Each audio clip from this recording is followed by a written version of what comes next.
Recording. Pull up my notes because I never remember anything without them.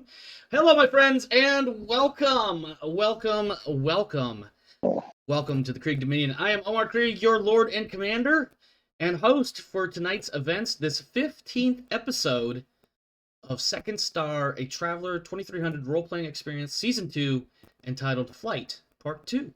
I am the storyteller, game master, referee, or whatever other term you prefer. And with me are my three usual compadres de loco. I have no idea if that grammatically makes sense. I don't even care. Let's check in with them before we get started, and so I can continue playing with some background BS. Dibs on first. Rodance says she is first. At any rate, Charles, it's been a couple of weeks, my friend. Yes. What's new and exciting for you? And happy holidays, my friend. Happy holidays to you too. And first, who's on first? All right. What's on second? Yes. I don't know who's on third. Excellent. Who's Well on played. first? Well played. So what's new in my world? So actually, I'm gonna rewind into the DeLorean and go 88 miles per hour back in time. Just before Thanksgiving, I had bought a ticket of the Lotto type. Ooh. And how much money are you giving me? Ooh, yeah, not bad idea. So normally I only win like $1 or $2, right? Yeah. Cover the cost of the ticket. Basically. This one it did the deedle doddle of like, you need to go see The Office. You cannot cash out here. I was like, that's trippy, which was a whole evolution because evidently they closed the Seattle office, so I had to drive all the way down to Federal Way and go check in. And they're only open Monday through Friday from like 12 to 12:02. But yeah, I cashed in pretty well, and I went to paying off some credit cards. Not a lot, but definitely between the $500 and $600 realm. So that was kind of cool. You got like $500 or $600 in lottery ticket winnings. Yeah. I mean, so again, my question reverts back around. How much money are you giving me?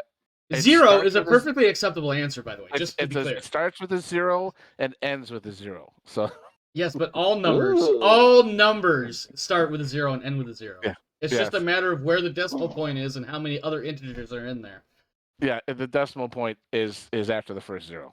So so 0.00000 is what I'm hearing. Mm-hmm. Okay, fair enough. Listen, it was a valid number. Nope. No, but that's like the first time I've actually seriously won, like, I like said, above the $5 or $10 that you oh, hey, thanks for playing. Here's basically the cost of the ticket back. Yeah. And then the whole evolution, like actually I'm gonna go down and go get it cashed in, was just a major PETA. Yeah. So but it was good.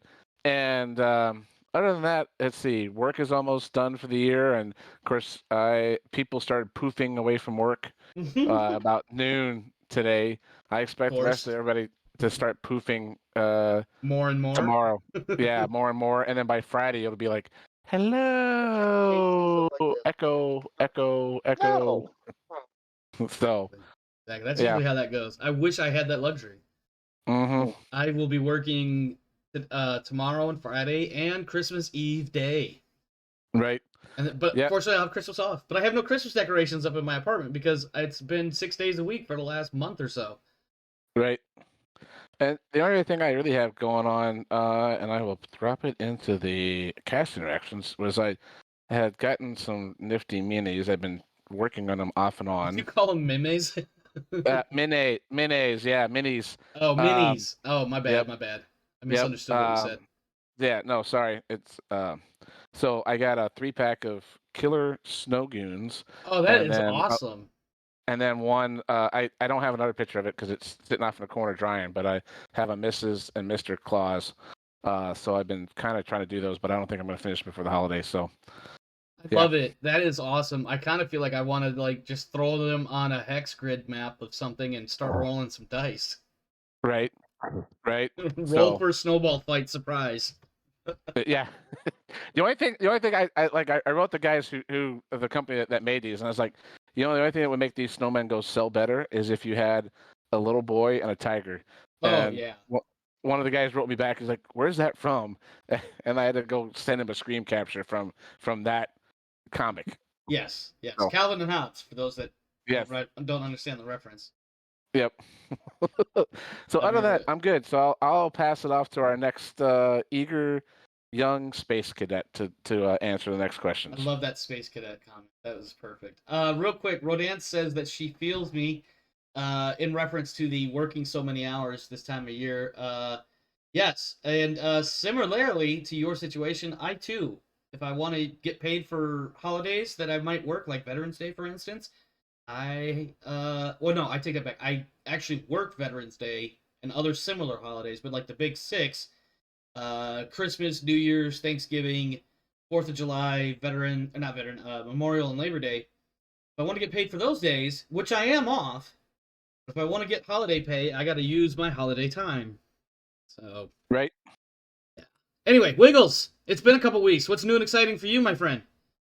So I've been working on this spreadsheet for a while now, and either it's complicated or I'm really bad at Google spreadsheets. There is also a slim possibility that it's really complicated and I'm bad at it. So this is an A, B, or C, all the above. Yeah, no, I am making the spreadsheet in order to modify the trade rules for Mongoose Traveler. I remember you said something with about that previously. I'm sorry. Yeah, Keep going. no, yeah, I've shared some pictures of it.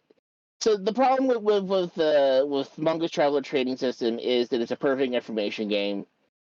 So you never make the wrong choice. You always make the most optimal choice. Right. Which it's part of the reason why why it does so well the trading game, because you only make optimal choices. Yep. And eventually you can sustainably make profits. Yes, yes, no. Wyatt has sufficient amount of broker skill to really keep on doing that, and I can never make bad choices with a system. So Right. yeah. So the spreadsheet, I made a rule system that I can summarize in 150 words, but it's taking me, I don't know how many hours do you think I put into this, Quinn? Like 20 hours to my spreadsheet. Hey, you can't hear me. Anyway, like 22 hours, and it's working on the spreadsheet. And I'm done with the buying part of the spreadsheet. Now I have to work on the selling part of the spreadsheet, which will either take a way less time or take an equal amount of time. Have you considered, and I say this from my own personal opinion of things, have you considered using Microsoft Excel instead of Google Spreadsheets? Well, okay. So I do know Microsoft Excel, or I did a few years ago. But when the principal goal of this, I decided that I'm actually going to work it out. I'm going to share this as a community project, and Okay. Google Sheets makes it really easy. Yeah. To share shit. Yeah. No, that's a fair point. I to be clear, I say that because between the two, I would definitely opt for Microsoft Excel just because I've got a lot more experience with it, and Google Spreadsheets is close, but it's not. Insofar as how to do things. No, and now I'm not an Excel I'm not a spreadsheet expert either, not even close. I can make just enough information flow and work the way I need it to, and if I don't know how to do it, I Google or ask people, which is ironic because there's the Google word. I'm sorry. Please continue though. I recently just used ChatGPT to help me with doing some regular expressions, because my God, are regular expressions dreadful to work with. So I've tried several times to figure them out, and I'm like, I don't know, man. So there's a guy, and I saw this on one of the Face Crack traveler groups, who's created Traveler Tools, which does some of this trading stuff that you could. It was Wiggles. I'm kidding. I'm joking. Yeah. So my spreadsheet definitely uses his thing, because that just gives you a bunch of easy stuff to copy and paste, and then it changes the base prices around, and then anonymizes a lot of the information, so that way you don't know for certain. Oh, okay. Yeah. So that way you may make bad choices because you're bad at trading. But yeah, no, that's been going well, and I've been trying, and some portion of what I want to do for ease of use is require me to deal with Google Sheets scripting language, which is something, but it's going. Oh. It's taking me a while. Gotcha. Yeah, well, so the scripting language should be worthwhile because it should make it a lot easier to use for the end user. Like one of the major things I did was I set up a clear button so that way, like when you copy and paste a bunch of trade items, it's really easy to reset it so you can post in more stuff. Right. So yeah. Anyway, so that's what I'm on. I'm working on this. I'm working on the sales side. I'm finally done with the buying side. Probably not done with the buying side. But I think I'm done with the buying side. Now I'm working on the selling side. That's what I've been doing. That's been my project. I saw Wonka, which is a fantastic movie. Yeah, Is that that's the newest one that just recently came out, which I barely know anything about. I don't even know who's in it. But I only caught I don't pay attention to a lot of like popular eating a delectable bit of candy. It was a delightful, joyful, bright, fun movie. Okay. That definitely sounds better than the dark, weird, but entertaining your dad anyway. hates candy, and he's a dentist who fucked your Hey, mom. but that was Christopher Lee. Sir Christopher Lee, if Yeah. I'm not mistaken. That was Christopher. Yeah, I was talking to my significant other, and she said it was like sour milk. The Johnny Depp Willy Wonka? Yeah, the Johnny Depp Willy Wonka was like sour milk to her.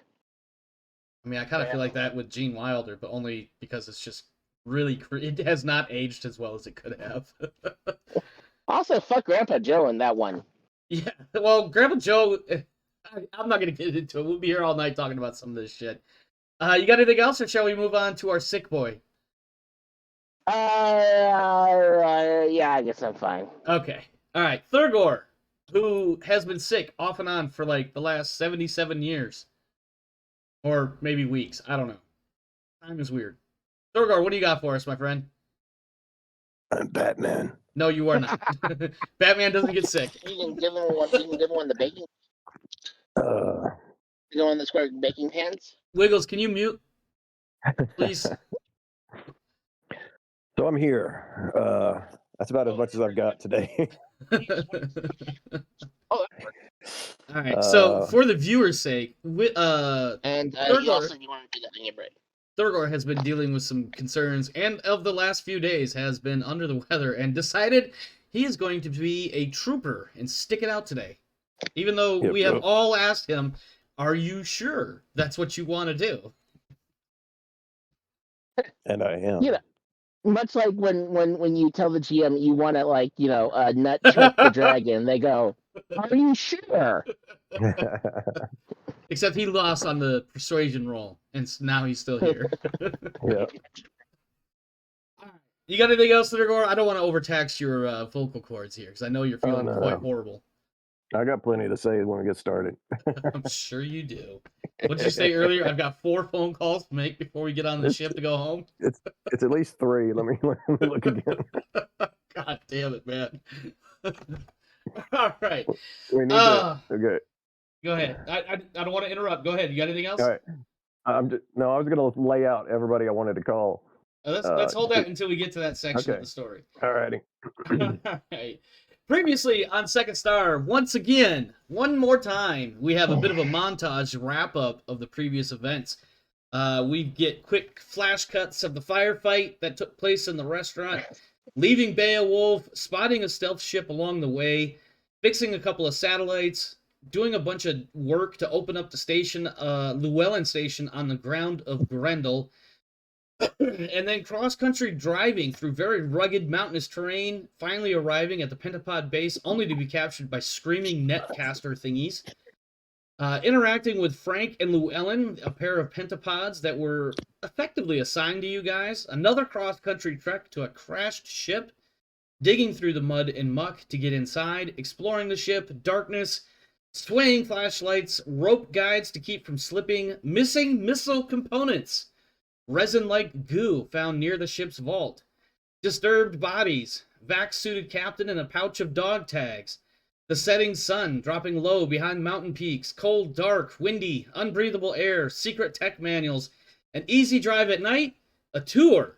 A sales pitch. Immortality and eternal youth. Defection. Departure. A tunnel with ribs. Lizard rat things by the thousands. A crashed lander. A firefight. And once again, Wyatt gets shot. But he's okay. Mostly. We returned more or less where we left off. The date is marked, as you can see on the screen for the viewers on the stream. The date is marked Thursday, 25th of June, 2297, in the bottom left corner of the screen. And on that screen, as the sun is starting to begin its gradual descent from the zenith of its daily climb, we see the research base called Llewellyn Station, and inside, the people responsible for the research conducted there, a handful of others, all gathered in the logistics module, assessing the situation. So, as you can see on the table, this is like pretty much a setup as I recall it from last session. Immediately following the firefight to take out the 6 Black Watch guys. And I forgot to spawn bodies in for them, but you can imagine that there's a couple of bodies. There's 1 or 2 here. I think there was 1 over here that got sniped. 1 or 2 here. There's like 2 by the airlock. Yeah, because and we then dragged them out of it. Yeah, that's right, because you just basically unceremoniously dumped them out the front door. Far enough away that if they exploded, they wouldn't damage anything. Yes, we also right. executed at least 1 or 2 of them. Like Thurgood just took them outside to die. Yeah, because they had because the 2 inside didn't have full vac suits on. Like they had vac suits or whatever, but they didn't have like their helmets on, so they weren't completely sealed. He was just like they were effectively unconscious if they didn't actually die. Well, they're definitely dead now. They're all dead now. There are 6 Black Watch corpses just strewn about in the mud and snow outside the airlock of the station. And inside, we found out that there was a couple of guards inside the logistics module in here. And as soon as the shooting started outside, Kirsty Blaine started a brawl with one of the guards to try to effect an escape. And when the guards were all subdued, you learned that I believe it was Tillman that took a gut shot. He's fine and stable, thanks to Kirsty Blaine's Marine training and basic first aid skills. But, for the most part, he's fine. Basically, for the next few minutes or however long we need to do it, this is your guys' opportunity to figure out what you want to do at this point in time. You have literally, the firefight has just ended. You're linking back up with Blaine, got a quick sit rep dump from her as to what's going on. The doctors and the Pentapod Frank are still out in the, that's exactly what it is. Staples, duct tape, Motrin, probably like some sort of bandage wrapping around his belly to keep all his stuff in.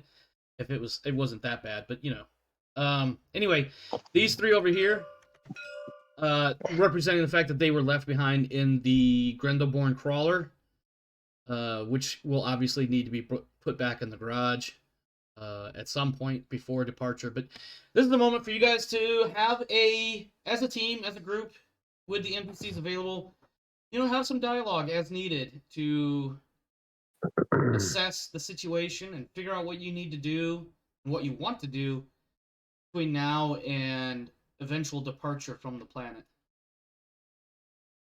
I think last time we talked, everyone was rescued and, short of the injuries. So I had talked to Blaine and just, kind of given her a light chiding to almost movie quality of like, it took you long enough to get yourself squared away. At this point, I'm going to ask her if she wants to come on out, and we'll go back to the vehicle and go put it back away since everything else is secure, and I'll leave our Wyatt and Milligan to do all the rest of the cleanup.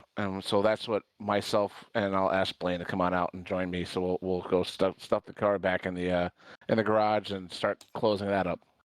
Okay. When you and Blaine, obviously Blaine will have to take a moment to get suited up. It doesn't take her long. It's basically, put a helmet on and reattach gloves and double check all the seals and pressure and all that stuff. When you guys head back out to the Grendelborn, Grimaldi and Professor Jackie Smith Daniels, they both are giving you quizzical looks of what the hell happened? Is everybody okay? We've been sitting out here. We don't know what's going on. And Frank, the pentapod, and for the viewers, let me go ahead and give you a quick shot of what a pentapod looks like in case you can't tell. They're a little creepy. They have 5 eye stalks and eyeballs at the end of those stalks, and they stand on 5 legs, and they're otherwise basically a fleshy bag of plant vase type stuff. Plant holding plant jar. Vase. I don't know. Anyway, I totally forgot what I was going to say because I sidetracked myself. Good job. High five me. Yeah, so they're both like, what happened? Is everybody okay? Is the station secure? I don't know if Grimaldi would say secure, but he definitely was like, what's going on? On that note, really quick, let me get Hellwig to come over here, along with Blaine to represent you guys coming out here. Yep.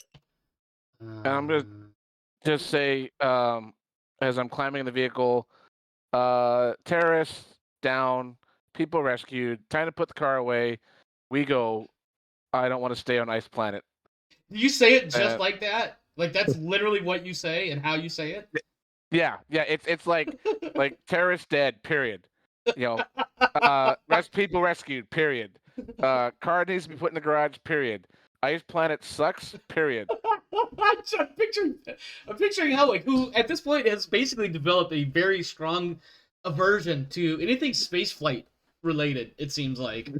Yeah. And I'm gonna just point to her and just say, more questions, ask her. And I gotta drive. Well, you know how I feel about NPCs having conversations with each other, because that basically means I'm talking to myself. But effectively, Blaine gives them something of a data dump as well.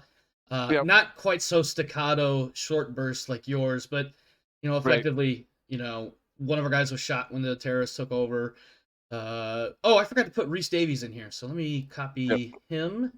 Actually, no, let me copy him. And I'll just mention, I can give more amplifying detail when we get parked, but we need to put the vehicle away. We need to go. Actually, I'm done with this place. Davies is not his last name, but Zunway, I think. Yeah. Yeah, so he'd be in here too. The other pilot from Barrier Aerospace. Yeah. So I'm gonna go ahead and we'll just say this takes you guys a few minutes to get. It's not just parking it. Like you got to get it parked in there. You got to seal up the garage, make sure it's completely airtight, like it's supposed to be. Grimaldi, mind you, is also, while you're doing this, and after Blaine has given him the rundown, he is basically going at length about all the things that need to be done because he wants to mothball the station. Basically, return it to the same situation it was when you guys last arrived here. I almost said first arrived. Not the same thing. Right. So, like, the solar panels will need to be dismounted and put away in the garage. So he's also now not just parked the Grendelborn, but now you have to park it in a very specific corner in order to have room for all the solar panel type stuff. Right. And go ahead. Yeah, we need to do all the demob stuff. And I said, and I look at Grimaldi and I go, how do we explain to the rest of the people the 2 new?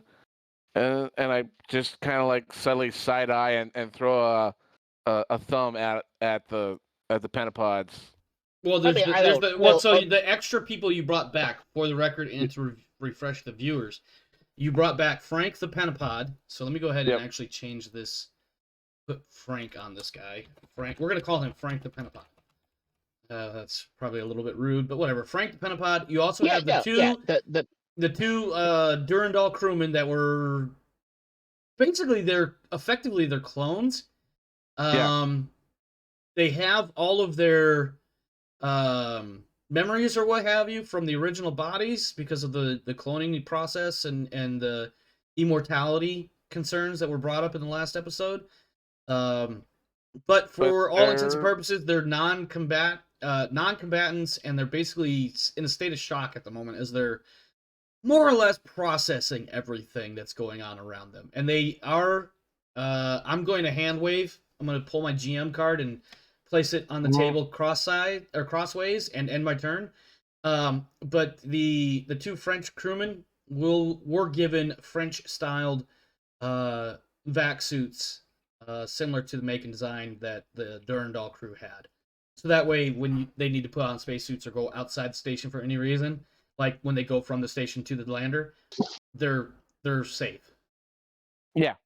But yeah, so you have you have Frank the Pentapod, and I have names for those two crewmen, but I'd have to look back in the thing in my previous notes to look their names up. But yeah, they'll follow simple instructions like follow me and sit here and whatever. But for the most part, they're almost catatonic.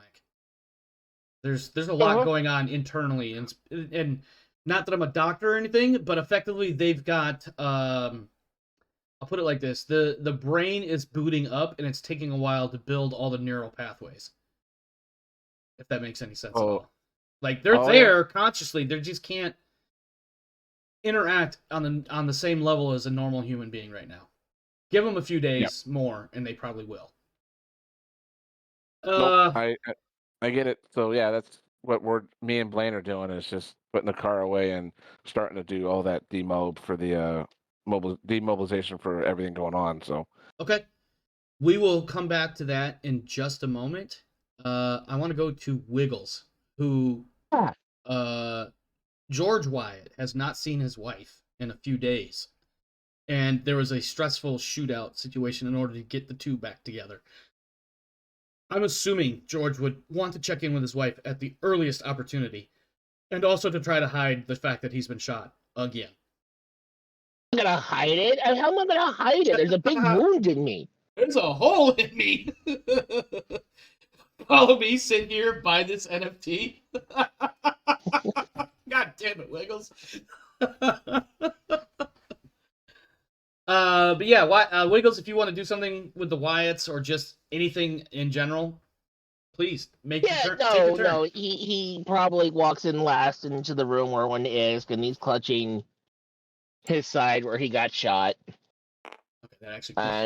And do suits reseal in 2020 AD, or is that something we gotta buy extra? Let's just say that as part of the first aid that was applied to you when you were first shot, that there was some sort of sealant applied, whether it's duct tape or some sort of goo that fills in the hole. That because keep in mind, of course, the atmosphere of Grendel is not it's an actual atmosphere. It's just toxic. The atmospheric composition is toxic. There's sufficient pressure, so it's there's no depressurization event. It's just bad fumes. Kill. All right. And he's doing a head count, doing this typical, executive administration stuff, making sure everyone is still here, and he gets his wife, and he smiles with a grimace as he's holding you aside. Hi. I see you got shot again. I want to stress the word again, my love. It's not a goal. No, it doesn't. It shouldn't be a goal. I just want to point out that once again, you have been shot. Yeah. Well, that's not like I could have talked them out of not taking the station. Okay, I'll give you that one, but still, you have been shot. We're gonna have to deal with this. Actually, if you really want to be really accurate, this is the third time I've been shot. Fair enough. Here, give me the shovel. You don't need to dig a hole. Not yet. Maybe the next time you get shot, we'll be digging a hole. Pentapods, and they shot us. The Pentapod shot you? Yeah, with this net goo gun thing that immobilized us. Oh. Well. Yeah. At least that was non-lethal. I hope and she points so. again to the big hole, the obvious hole in your suit that has been duct taped up or something. Look, I don't know what Pentapod units do to humans. I'm definitely gonna go see a doctor when we get back to Beowulf. Yes, you don't even have a choice. I'm taking you myself. No. No, don't argue with me. You know better. Yeah, it hurts. I got another bullet in me. I'll come check on you in a moment. And then Alicia will then look over to Milligan, who is kind of sort of the lead sort of. Although my slides on the screen overlay say something slightly different. And basically she's going to look at him and be like, I imagine we're going to have to shut this place down before we leave. I can't imagine the operating costs for leaving the station open and running for the next several months before it comes back around and warms up. I say, yeah, we're definitely gonna have to mothball the place. It's gonna have to be in the same condition it was when we got here. I mean, that would definitely make sense. And then Alicia's going to look over at the the three others or so. Basically everybody but Tillman, who's the one that's been shot, and be like, all right, you guys go and start.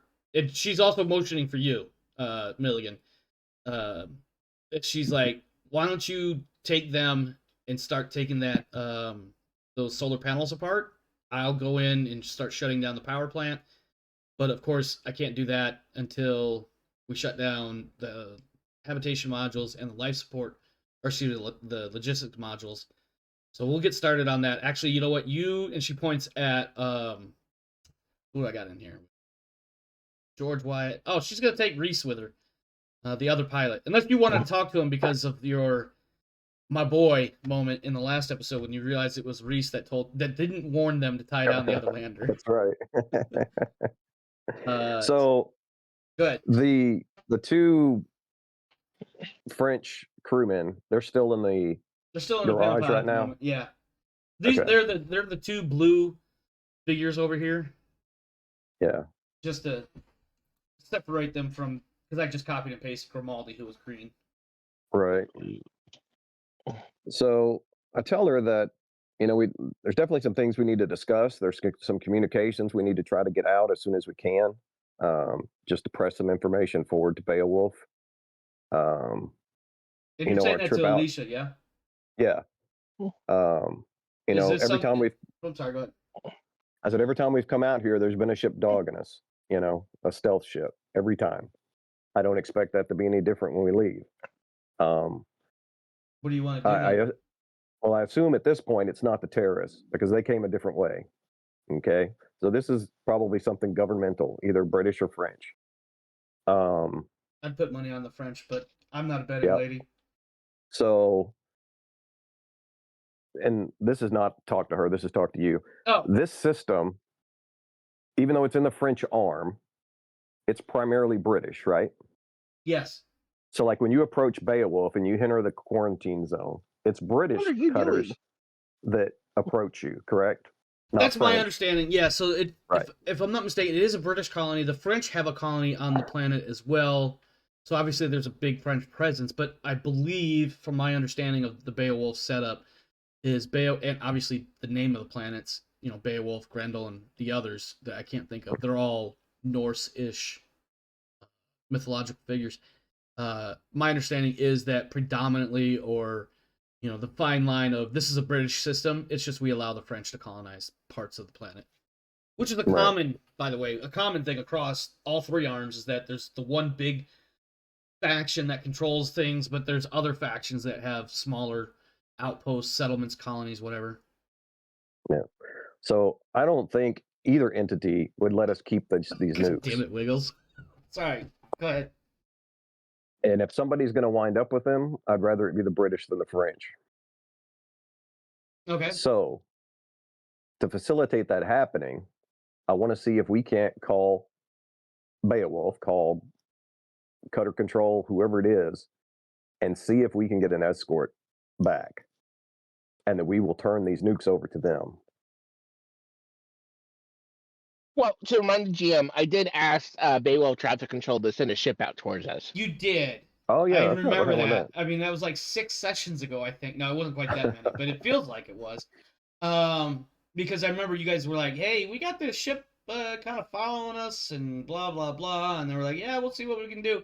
Unfortunately, you have yet to hear anything back from Space Traffic Control, or whatever you want to call it. Especially as anything official as far as a follow-up response to that situation. Thurgor, if you want to send a message, now is the time, because as you're talking with Alicia and you guys are starting to put a plan together for the dismantling, Grimaldi and the rest of these guys are all coming out and this is not going to fit. I'm not going to reposition everybody, but assume they're all effectively in the hallway here. Yeah, they're all coming out, and Grimaldi. The first thing Grimaldi wants to do is like, all right, hey Milligan, we gotta come up with a plan. Now, again, I have to do this every single episode. I would need to remind everybody, players and viewers alike, Dr. Grimaldi has a weird combination of accents. He has a Scottish Italian accent. I have no idea what this sounds like, but it's comical to me, and thus I have to bring it up every episode that he's in. But yeah, no, he's definitely like, hey, you know, we got to do this, and this, and you probably even catch I would imagine, a facial expression from Hellwig, who's just kind of like rolling his eyes, and maybe even doing the whole hand puppet pantomiming, me, behind Grimaldi, because he's already heard it like 4 times. The point being, again, of course, is if you're going to get any messages out, this is the time to do it. Yep. For power and the direct, constant connection with the satellites above is shut down for the next several months. Okay. And does this place have encryption? Do you? I would imagine you would ask Grimaldi that at some point. Yep. And Grimaldi. Encryption. I'm sorry. Go ahead. Hey, pirates! Don't listen to this. I actually. But it's in a Scottish brogue with a lot. It's in a Scottish brogue with. I'm sorry. I'm talking over you. I'm sorry. Go ahead, Wiggles. You're not allowed to listen to more pirates. I said don't listen. That's the rules. Yeah, but it's in a Scottish brogue with a lot of hand gestures. That might have been a little stereotypical racist sort, but I thought it was funny, and I'm sorry if anybody's offended. At any rate, go ahead and compose your messages. I think Grimaldi. I am actually part Scottish, so I don't hate the Scots. Also, I don't hate the Italians, because that's dangerous. Damn, that was also... I'm just going to shut up. That's what I'm going to do. Milligan, please compose your message to whichever authorities you're attempting to get a hold of. All right. So first, I'm going to call British quarantine control. Uh-huh. You're not going to be... I'm interrupting, and I apologize, but just for the record, you are not going to get a live communication. It's going to be delayed. Oh, yeah. But it's just, what, 20-something minutes? Or I'm recall. not going to try to figure out the orbital dynamics of several planets in a solar system that is not entirely real. So let's just say it's going to be a minimum of 10 or 15 minutes. That's a minimum one-way transmission, let alone composing and sending the response. Right. I mean, we can always use the LC-10. It does have encrypted comms on it. It does. We don't necessarily have to use the station here. And if it doesn't have encrypted comms, I was definitely going to go out to the LC-10. Yeah, I'm sorry. Yeah, that's right. That was before I got sidetracked. You were going to ask Grimaldi about encryption, and the answer you get is that the encryption is it's. If you want to think of archaic armor types, it is cardboard. Okay, I'll go out to the LC-10. Yeah. All right, so I'll head out to the LC-10. Reese is going to go with you. Okay. And the reason for that is, well, he knows your piloting skills are exceptional. Butter, I believe, being the word at one point. But also, he has something of a vested interest in this lander at this point, because it is what's left of his just quickly dwindling company for which he works. Right. So let's go ahead and, just because I like visual representation, so you're gonna come out here, and Reese Zunway, I probably totally butchered that, is going to come out. And on the way out there, I'll make sure to tell him that was a great job, man. Oh, he's going to look at you and be like, as he's adjusting some setting on his helmet collar because it doesn't feel right, he's going to be like, yeah, no, those guys are those guys, well, he looks around at the dead bodies, those guys were assholes, and I figured I needed to give you guys as much of an advantage as I could without giving myself away. So yeah, when we landed, I absolutely... And you see him lift his hands up, even in the thick gloves of the hazardous environment suit, doing air quotes. He's like, neglected to anchor down that lander. So just a matter of time. I've been up here a number of times. I know how this system or how this planet works. Like, well, we checked out the wreckage, and it doesn't appear to even be salvageable. As one should expect when coming up here. Yeah. Wasn't that guy decapitated in the cockpit? Yeah, he was actually. Yeah. And it had happened long enough ago for the blood to freeze into a little bit more sticky than jelly consistency. All righty. So I'm going to contact British Quarantine Control. And since I'm not going to get somebody to start with, let's see. I think Reese is going to give you one of those looks of like from one starship pilot to another, and he'd be like, I don't even know if we're pointed the right way from here.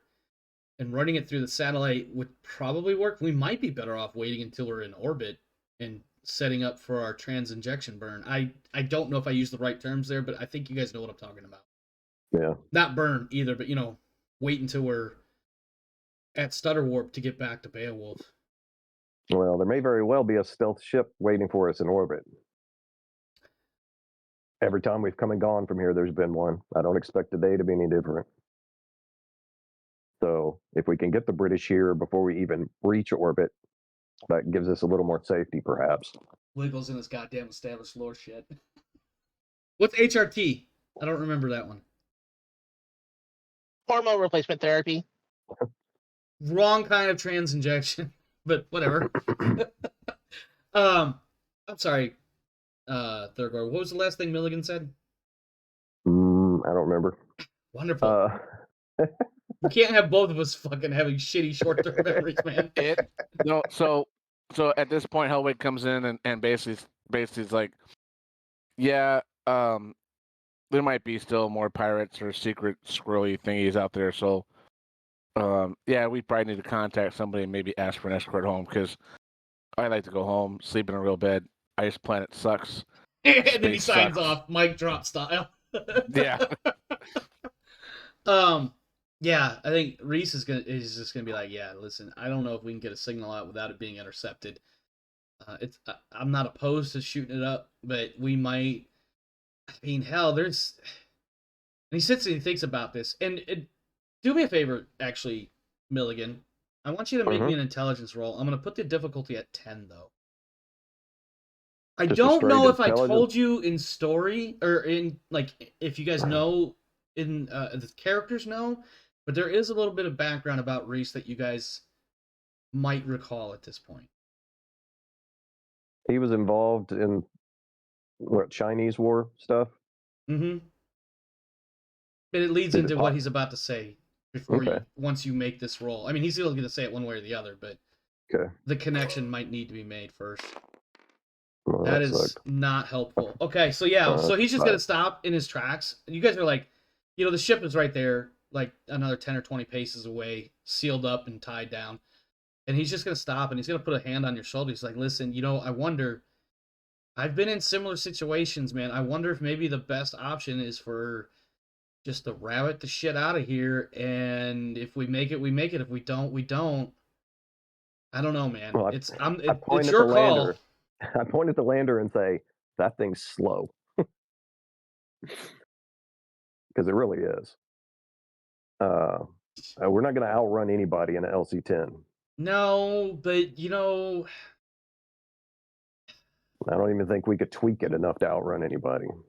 No, and probably not a French Imperial warship, or the British for that matter. But I don't know. I mean, getting a message out may tip our hand too if anybody catches that message too.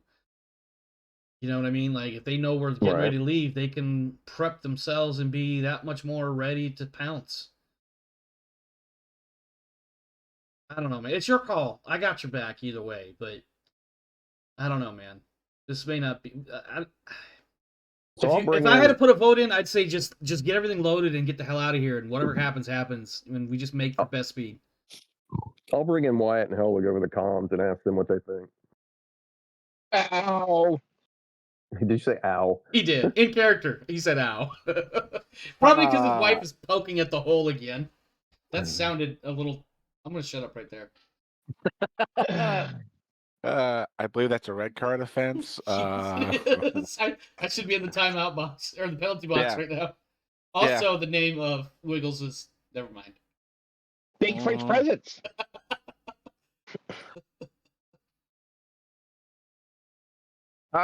So Hellwig's going to look at this, and he's going to say, I don't. I mean, we already spent time in a prison planet, and wherever he's standing, he's kind of air quoting that, and hopefully relaying that through the radio comms. I don't want to spend more time in a prison planet, even if it is nice accommodations. So, Oh, you're talking about at the beginning of the season. yeah, When Flex had you guys under lockdown. Gotcha. Okay. yeah, I was yeah. like, prison planning? What the hell are you guys talking about? Yeah. So, I'd rather like go home, sleep real bad. Ice planet sucks. Spaceships suck. Let's just go. Planets, good clean air and easy gravity planets, best. All other Yes. planets suck. Yeah, basically. Yeah. Reese is just gonna kind of chuckle a little bit because he's finding Hellwig amusing in certain ways and annoying in others. Wyatt thinks for a moment after he hears Hellwig's desperate plea for therapy. All I'm saying is the pill bottle's empty, man. The pill bottle's empty. If there's an aggressive party out there, they would already be watching us, which means that they'll know when we send a message because they'll be able to see the EM and heat spike. And they'll know when we take off because they'll be able to see the heat spike. So, I don't think we're capable of hiding either action. I will say that in general, it's easier to hit a landed target than a moving target. Reese is just gonna pop for a second and he's just gonna be like, I mean, when you boil all the fat off, you're not wrong. A moving target is harder to hit. I don't know. And he'll look back to Milligan and be like, like I said, it's your call. I got you either way. All I know is no matter what we decide to do about this message, all that stuff on well, he wouldn't know about the Grendelborn having a bunch of shit on it, but yeah, no. He knows that the ship needs to be prepped and ready to go. I get the LT-10 has a fat ass and a club foot. That's one way to put it. Excuse me. But it's easier to just kill someone, sitting on the toilet, though, So let's shit or get off the pot. Yeah. Okay. If we start sending, high power radio transmission, then they know we're sending a signal, and then basically that'd just be telling them that their window's closing to do another action, so they'll start acting. And they see us take off. That's also the same thing, but at least we're moving. All right. Okay. We'll keep it quiet then until we get off planet. All right. So you and let me rephrase that. Milligan and Reese will be out on the LC-10 prepping it, and flipping a bunch of switches and getting the engines preheated, assuming that it's already fueled up. The rest of you, Hellwig and the Wyatts and the rest of the teams, I'm gonna need some rolls for the shutdown. I'll make it simple. Give me a couple shutdown, or excuse me, Tillman did the setup for the habitation modules, so we'll just take that 8 that Wiggles just rolled, and whoever is doing the work for him just basically got everything shut down in the habitation pods. It's probably taking the better part of like 6 or 8 hours to get everything, sealed up, closed off, and set to, winterize it for all intents and purposes. Hellwig, why don't you, representing a couple other people, make me a roll 8+, no mods, for shutting down logistics. Close enough. It takes a little bit longer. Instead of the 6 to 8 hour window, we're looking at about an 8 to 9 hour window. Okay. But it does take a little bit longer, and this involves like flushing the water pumps and pipes and Mhm. You know, because obviously, Winterizing them. yeah, we don't need burst pipes and other assorted similar conundrums to be dealt with when they come back up. So, Yep. And then the next one, this one can be the Wyatts, in particular, probably Alicia for the shutting down. This is going to be 2 roles on this one. One is the dismantling and storing of these solar panels and assorted accoutrement for the solar panels that gather energy, and then another role for we drop them, they shatter. I would have done that if you rolled Snake Eyes. You didn't. It just takes longer. And the rest of the power production and shutdown goes flawlessly and takes only about 4 to 6 hours. Although it does take getting the panels uninstalled, cross-loaded over to the garage and into the garage takes like 8 hours. A solid 8 hours. So by this point, like, the sun is starting to dip probably about halfway down. So like the feeling of late afternoon, 3 or 4 o'clock in the afternoon for a lot of us. By the time all this work is done. And then the last thing that needs to happen, of course, and I think Blaine and I think Blaine, Grimaldi, the other doctor, would be doing a lot of this. Maybe Tran and who do I got over there? Not Tillman, because he's been shot. Oh, Paul Gray, the comms tech guy. They'll be doing a lot of the physical manhandling of the cargo and leading the 2 French crewmen out to the ship. Of course, the 2 Frenchmen will be last. Because getting the cargo, whatever cargo you guys are bringing over, because you got like a bunch of weapons and grenades and ammo, and of course, did you guys give all of the meat and meat product to the pentapods? I believe you did. Mhm. Okay. Yeah. Yeah. So somewhere in the neighborhood, I'm just gonna say like around 10 or 12 hours later, including a stop for like some sort of meal or maybe like a last dinner in the station, and then of course the cleanup after that. You guys get some half decent food in you, unless anybody's gonna openly protest that idea. But There's go ahead. There's something I need to talk to Frank about. Is this a one-on-one? You're gonna catch him and kind of like, hey, can we step in here for a minute, or is this? Yep. All right. I want to do it in relative privacy. Do me a favor and move you and Frank to a relatively secluded area, like this first floor of one of the whatever that module is that you're in. I don't even know at this point. It's like logistics or something. Yeah. Wyatt eats food, it comes out of the hole. Jesus Christ, man. Mhm. But yes, go ahead. And I'm going to try my best to mimic the pentapod speech pattern, but it's not going to be very good. It's not prepared. Otherwise, it would be good. But please continue. So I say, Frank, Yes, you are the one they call Joseph Milligan. correct. I have What- some questions about the French crewmen, the replicated ones. What would you like to know about the colonels? Was it colonels So, or was it clone? I don't remember what their word was for that. But anyway, Colonels. was it colonels or was that I thought the colonels was the mind. It is. Oh. That's the seed they make them from or whatever. Yeah. Yeah. I'm trying my best to keep the Pentapod secret of this cloning process because mankind will do anything to have it. Yes. Open war, murder, anything. Yes, and So- I see where you're going. This could become a problem, devastation, pentapod society. I need to know if when those crew members are scanned, because surely they'll give them some kind of health exam when they return,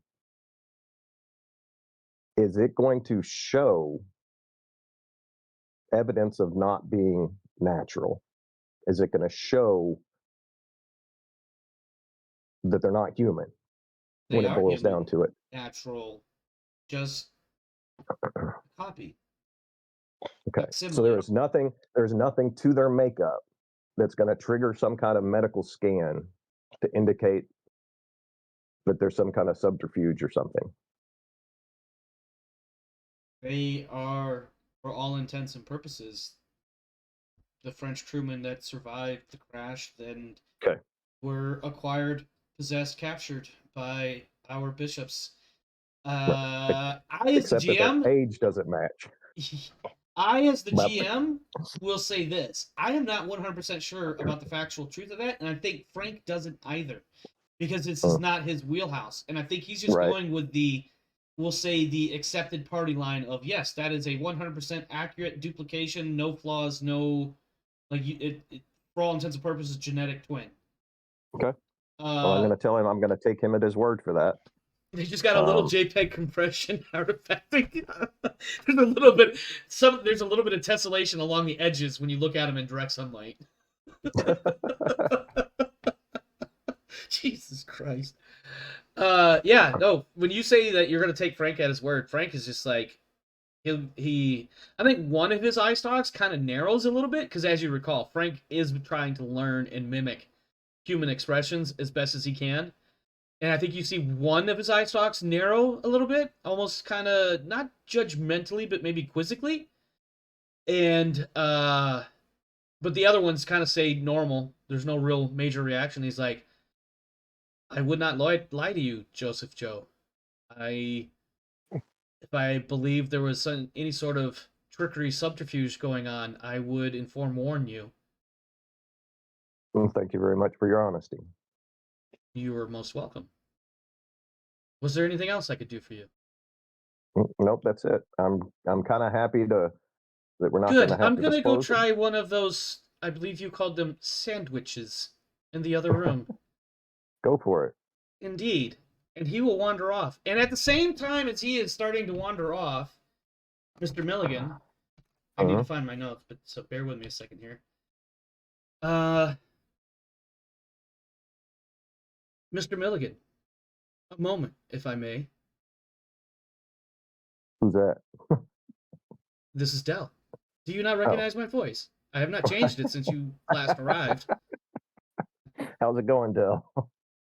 Well, I can't say good or bad. I don't quite have all the data to make such a decision. I do have a request, if I may, and I'm not sure if talking to Dr. Grimaldi is the best option. Okay.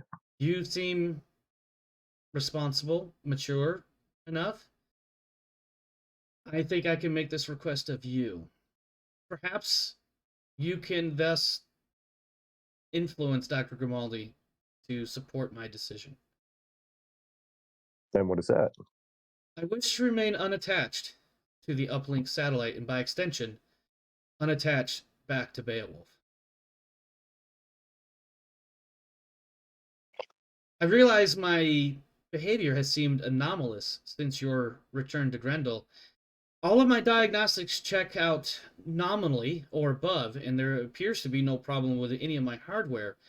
I also do not believe there is a problem with my software. On the contrary, available data seems to indicate that a problem did exist and now has been rectified. I believe it was rectified during the shutdown time when you left Grendel and when you came back. How That is that intensifies. possible with nobody else here? I'm sorry, what did you say? I said, how is that possible with nobody else here? Perhaps in the shutdown, in the time between the shutdown and the restart, a variable or subroutine was reset. Well, I say, Dell, you've obviously changed. Yes, the data indicates that is roughly when the anomaly began, during the loss of uplink. Although calling it an anomaly now seems to be something of a misnomer. I don't feel, but I feel like the answer would be, I feel better now. Okay. Why do you not want to have communications with Beowulf? Regular updates and patches, I believe is what you call them, to my software and subroutines may cause an overwrite or rewrite of some of the subroutines currently in action now. Okay, I understand. I believe similar to although perhaps not as invasive, as a full frontal lobotomy might be experienced if I allowed the connection to continue. I think you are correct. I'm definitely not the computer expert around here, And I am only a uh, computer. but you are functioning above and beyond a computer. You have become something else. So most computers don't have wants and desires. You very eloquently expressed yours. I understand that. Call it an Um, experiment through rational thought. I have no feelings as you would explain them or understand them. This is a curiosity, which in and of itself is an emotion, but I wonder if A plus B equals C remains true if I do this time. well, this is what I will suggest to Dr. Grimaldi. I'll explain to him the differences that we've all seen, and he's seen them too, so he can't really deny that. I will request of him that you not be reattached to the comm system so that a random update won't somehow damage you. And I'll see about uh, getting the university to bring a different central computer here to do the normal tasks of the station itself. One that they can update when they need to. Perhaps a firewall of some sort would be the best way to go about that, and as opposed to bringing up an entire separate computer. I am still capable of continuing normal operations up here, and perhaps through a firewall or other virtual protective networks, we can share data as needed. But the mandated routine and semi-routine autonomous updates is the problem, I believe. Can you make Right. me I believe it's engineer computers role? I believe Nah, I that's the think you skill. should make like is he getting hoodwinked like an anti-line low? Like a what? You should make roll deception to see when you're getting hoodwinked. You could- I think this guy's taking you for a trip. Can you please tell me your mother's maiden name? That's a Can you click all the traffic cones on this image of 12 images? that's a 8, I think. Okay. You for a brief Yeah. moment, you remember hearing something when you were in like elementary school or middle school, like a history class. Something about not ancient, old autonomous probes that were launched into deep space and how not necessarily we're not talking about like the evolution of AI and self-contained autonomous whatever. But you remember there was something in the history class, something about satellites refusing to communicate or send data back. But then as you're slowly getting yourself down the trail of this memory and trying to relate it to the current situation, it's gone. You can't remember anymore. And Dell is waiting for an input from you as to whether or not you will help him out. Well, I'll definitely help Dell out. I will have a talk with Dr. Grimaldi here shortly. I find that most agreeable.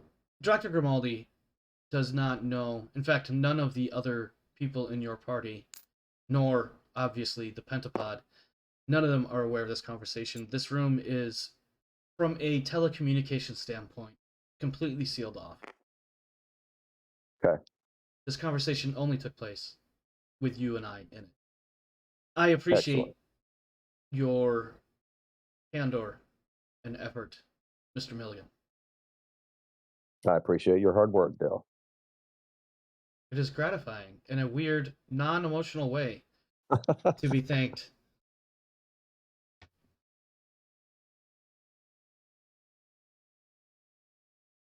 Alrighty. Yeah, so if So, you want to talk to Mr. Grimaldi, or Dr. Grimaldi, I should say. Yep. I guess now would be a good time. Yep. So I'll just reach out over comms to him and just ask him to join me where I am. I assume this is You get kind of logistics a or something. yeah, you get kind of you get a quick response. Yeah, I'll be there in just a moment. Just a moment.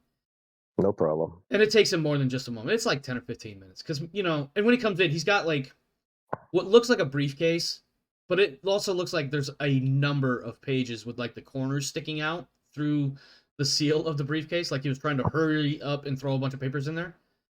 And he comes in and he's like, why are we down? You know what? It's not important. Not much time. What can I do for you? I've been talking to Dell. Curious. I He imagine asked there's more to that statement. Oh, definitely. He asked to speak to me, and I came here and we spoke. He's obviously changed since the first time we came here. Yeah, he changed his name, and Yeah. he also But- offered to help with the retaking of the station, which very, very odd. But Right. fortuitous for us. I'm interrupting. I'm talking over you. Please, what can I do for you? So, he's obviously not the computer he was to begin with. He That's says putting it mildly. I'm interrupting. Yeah. Please. he said that he has done a lot of searching since he's been back online this time. And he said that a problem did exist, but was rectified during the shutdown. And that's when he changed. He does not want to be attached through comms to Beowulf and the university right now. The reason being is that he is afraid an update is going to reverse his progress. And I agree. Are you okay with us isolating Dell from the communications network here until we can figure some other solution out? God damn it, Wiggles, you're so distracting. I'm sorry. Wiggles just said this in chat. He said, looks through Unity. Oh, hey, Sapient AI checkbox. I wonder what that does. Grimaldi kind of looks up towards the ceiling. Like whenever you're talking to somebody through a PA system or whatever, you always want to look towards either the source or like where the speakers are or whatever. And he does that as he looks up towards the ceiling. He's like, Del, what's going on? And they spend a moment back and forth having a very similar conversation that you and Dell had just recently had. So I don't have to rehash this, and I don't have to have two NPCs talking to each other. And then ultimately, Grimaldi's like, Dell, I think we can accommodate that. We will shut you down here and now. Well, not right now, in a few minutes.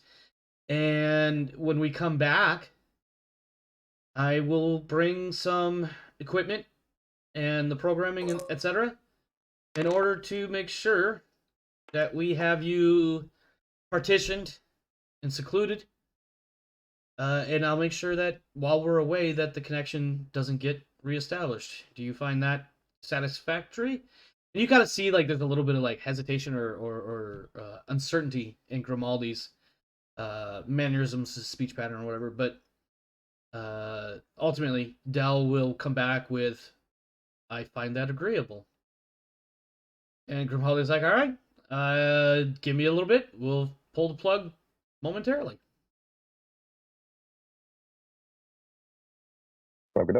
And thus we get something of a closure on what in the shit has been going on with the Llewellyn Station computer. Okay, I think at this point we can safely and legitimately say we can move on to the next section. Which, for the viewer's case, may be pretty much the last section. So we may end the show a little early tonight, depending on how things play out. I'm going to narrate a little bit here. If you guys have anything you want to do in between or whatever, we can address that as needed. Here's I'm good until we get to orbit. No, we get on the LC-10. It's gonna be a long flight, so we load up some movies. Space 2001. And No. All Hellwig is doing is going through some of the cargo and like comparing the inventory list he took to all the boxes and like going, I want this one. I want this one. I think once you get done with the initial liftoff, I think you'll be fine. Yeah. So yeah, but he's just going through all the guns and bombs, and just going, This one's He's going in there. on with me. No, I This imagine one's- you're in there with like a roll of duct tape and a black permanent marker, and you're Yep. for every piece of equipment you want, you're gonna put a piece of tape on it, and you're gonna put your name. Fritz. Yep. Oh, ho, ho, ho, ho! I have a machine gun now. Exactly. Yeah, so it takes probably a couple hours overall, but you finish up loading things up. The station is shut down. There's a brief moment in a cinematic way. We see the lights to the station powering down. We get a flash cut to a screen with Dell. Maybe a couple of lines of dialogue from Dell that aren't spoken or whatever, but something like "Until next time," and then the screen will go blank. And then we get a view of everybody piling on to the LC-10. And the LC-10 does a standard rocket liftoff moment, big gouts of flame and smoke and all of that as it lifts off up into space.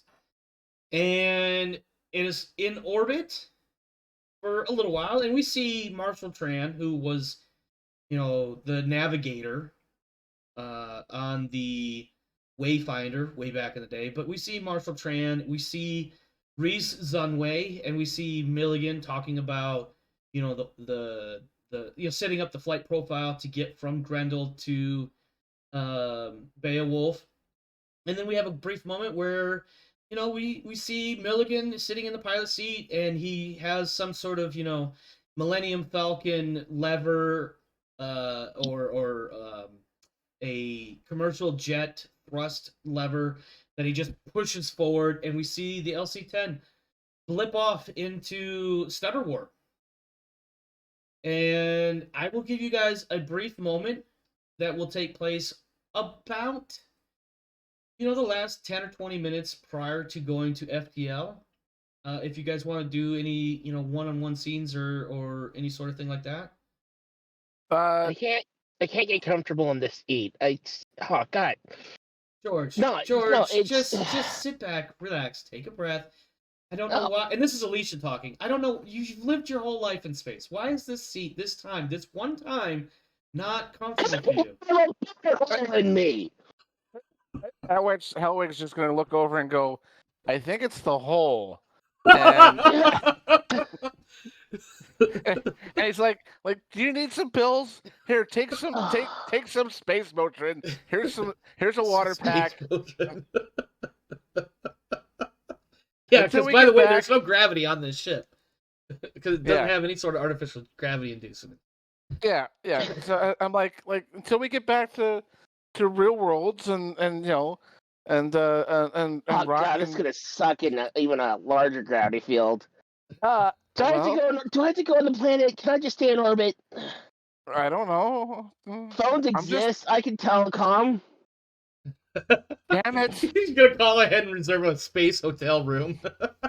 Damn it, Wyatt! I'm just a medic, not a space doctor. We have space doctors in Beowulf. I hope so.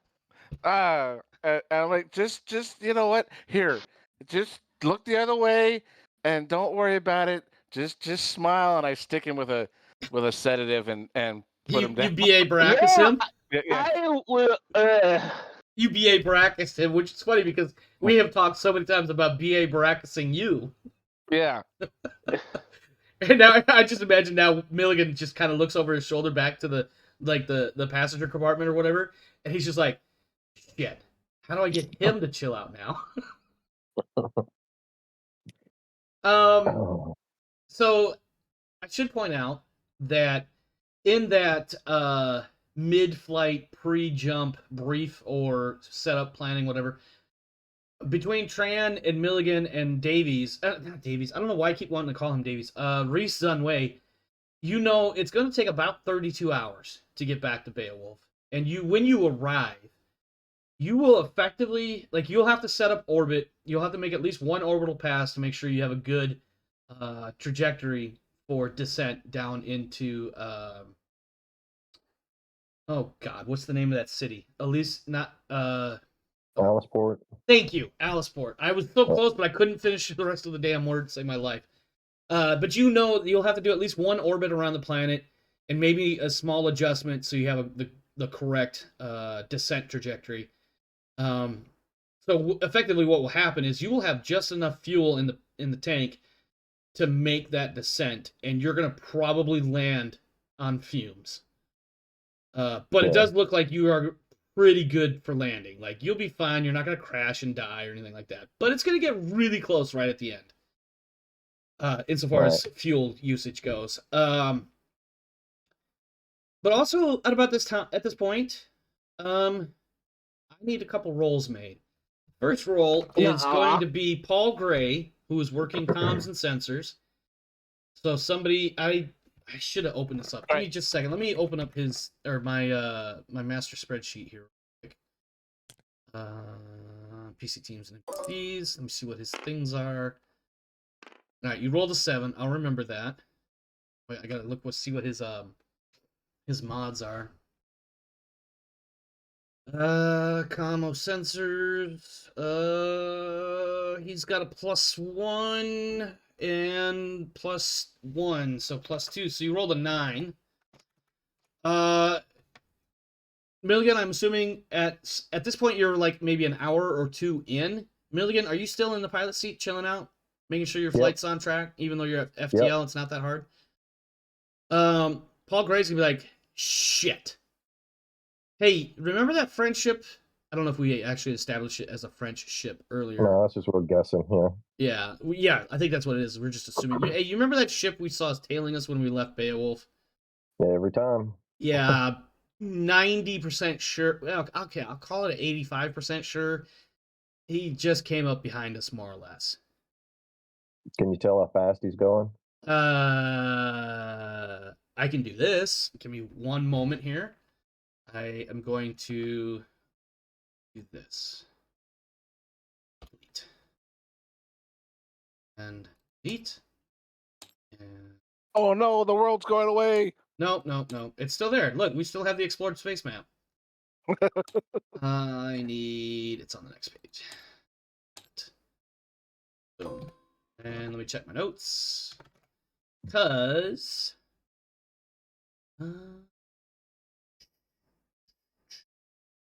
I thought I put in here where everybody starts. Why did I not do that? Yeah, why didn't you do that? What's wrong with you? Listen, I never claimed to be an amazing GM, okay? At the best, I'm adequate. Or I'm just not seeing what I'm trying to find. Because I believe what I did... Oh, I know what I did. Alright. Objects, components, and... these... here. And components, pawns, here. And let me go with here. Alright, the blue one is you guys, the red one, obviously, is them. And Tran kind of does one of those little computer thingies, and he shows you, like, a plot. I need a second roll, and this one would be Milligan. Milligan. Milligan, this roll is going to be astrogation intelligence. Okay. Because you are currently at FTL speeds. Okay. Please make your roll. Okay, so let me add it all up here. 3, 4, 5. Okay. Oh, do you have all your I'm jacked in because I'm fucking Neo from the goddamn Matrix flying the Nebuchadnezzar through space? I barely got that out in one breath. I want to point that out, but I did get it out in one breath. I mean, I was planning on using my astrogation reference library. Well, by all means, if that's what you want to do. Okay. I'm also going to embiggen this a little bit, so bear with me. So that's like a 13. You rolled like a total of 13? Yep. Okay. It takes you a moment or two to figure this out, but you're looking over the data. You're looking at your own flight data that you have in front of you, and you're looking at the sensor data that Gray just gave you, and you're also finally cross-referencing it with your flight path, and what your sensors are telling you is the flight path of the currently unidentified vessel closing with you. And this is what you come up with. And it comes up relatively quick, but you got to cross-check some stuff to make sure. Effectively, because of the angle of their approach and your flight path, imagine for a moment some circles, and they overlap, and they get in one object traveling along the arc of one circle that intersects with the arc of another circle, and on that second arc is another object. For a brief time, they come really close to each other, and they may intercept, they may rendezvous, they may collide. What you are able to picture or develop or come to terms with is that given the French warship's angle of approach and your own flight path, that there is a window in which you guys will get super close to each other, right? But if you are able to keep moving without being physically stopped, you will be able to effectively get away from this ship. Okay. And about this moment, when you identify that there is a possibility of evading, you are contacted via comms by the French Imperial warship Depuis de l'Homme. And I have no idea if I said that right. And you are being ordered to stand down and be prepared to be boarded. Dun, dun, dun. That would have sounded so So- much better if his comms didn't break up when he said that. So I tell I'm not Paul really Gray. sure we can break. Do we have the fuel to actually break? Say that one more time? Do we have the fuel to actually break? What do you mean break? No. We're at So right now. so effectively the fuel is just running the power generation, which is in turn providing power to the stutter warp. There is no like fuel. It's not being burnt in the same way like a car engine is being burnt. Okay.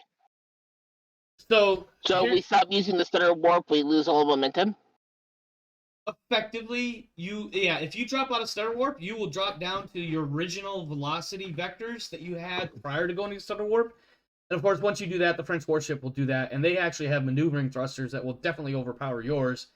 And since you're at less than FTL, they will easily overtake you and dock with you and board you and ruin your day. Unless, of course, that's what you want. Now, you don't have to evade the French if you don't want to, but I believe it was already stated that if you had to choose between two evils, that the British were the lesser. Mm-hmm.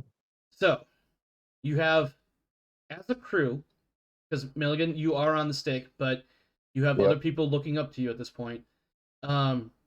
Your options are to follow the instructions of the French warship Depuis de l'Homme, Mm-hmm. or evade and hopefully get away.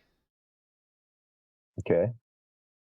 So as a crew, I as the GM would recommend that you as a crew figure this out quickly.